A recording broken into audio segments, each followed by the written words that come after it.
Salutare oameni buni și bine v-am regăsit pe canalul nostru de YouTube. Așa cum v-am promis, acesta este review-ul camerelor lui iPhone 12. Apropo, ceea ce vedeți în momentul acesta pe ecran este o filmare direct din telefon, needitată, nemontată, nemasterizată. Arată promițător. Hai să vedem cum s-a descurcat și într-un mediu mai real. Așadar, într-o zi înnorată de decembrie, am luat telefonul și am ieșit cu el prin oraș să tragem diferite cadre și, bineînțeles, să filmăm. Hai să vedem ce a ieșit.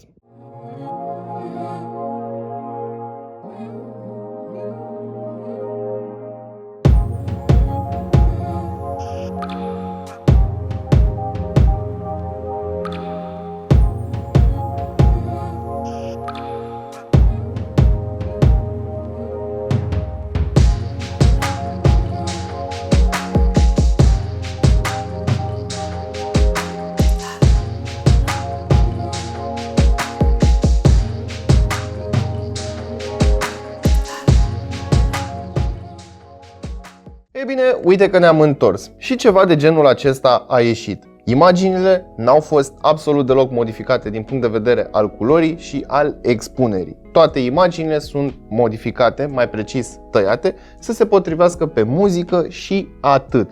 Ceea ce spun eu că s-a descurcat destul de bine, însă, dacă ați observat, ați văzut câteva diferențe de calitate și mai precis de granulație, unde am zgomot foarte mare în zonele mai puțin întunecate. Și da, știu, este un compromis în ideea în care pentru a păstra o luminozitate, hai să-i spunem echilibrată, în diferitele zone de luminozitate, a trebuit să modifice ISO-ul și, bineînțeles, timpul de expunere. Dar lipsa controlului manual duce la un astfel de rezultat. Adică aș fi vrut să am opțiunea să am imaginea mai întunecată, dar cu un ISO mai mic, ca să nu am granulația aia, să nu am zgomotul, cum este în cadru cu pasajul Villa Cross. Cadrele au fost destul de bine expuse, însă HDR-ul și-a făcut treaba pe aici, pe acolo. Atenție, în momentul în care am filmat cu acest telefon, a trebuit să blochez focusul și expunerea. Nu am posibilitatea să le blochez individual, așadar ele două vin la pachet.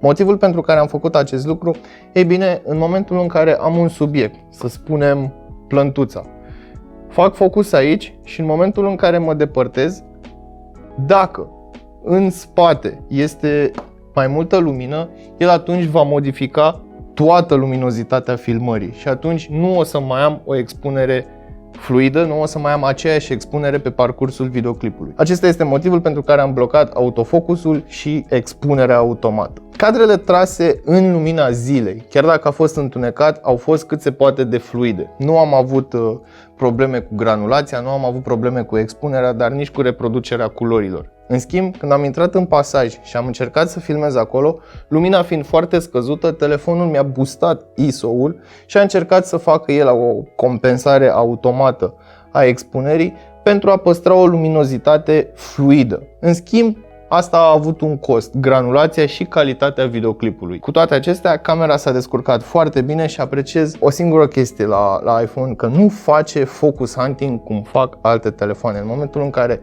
am dat record și am pus subiectul aproape de cameră, face focusul foarte, foarte fluid în prim plan, în timp ce fundalul este blurat, este estompat, destul de cremos, să spunem așa. Bineînțeles, și software-ul are aici un cuvânt de spus, dar cele două, hardware și software împreună, fac o treabă destul de bună, cel puțin din punctul meu de vedere. Lipsa controlelor manuale, ei bine, unii o vor resimți, alții nu, dar pentru uz general eu spun că este un telefon mai mult decât capabil în ceea ce privesc filmările. Acum, hai să vorbim puțin despre hardware. iPhone 12, la fel ca și iPhone 11, vine cu o cameră wide și cu o cameră ultra-wide. Nu pot să spun neapărat că este combinația pe care aș alege-o la prima strigare, însă mi-aș fi dorit ca acea cameră ultra-wide să aibă posibilitatea să facă autofocus. De ce? Pentru că în momentul în care vreau să trag un cadru și vreau să pun în evidență un element în raport cu mediu, ei bine, trebuie să mă mișc eu mai aproape sau mai departe de subiect pentru a intra în câmpul focal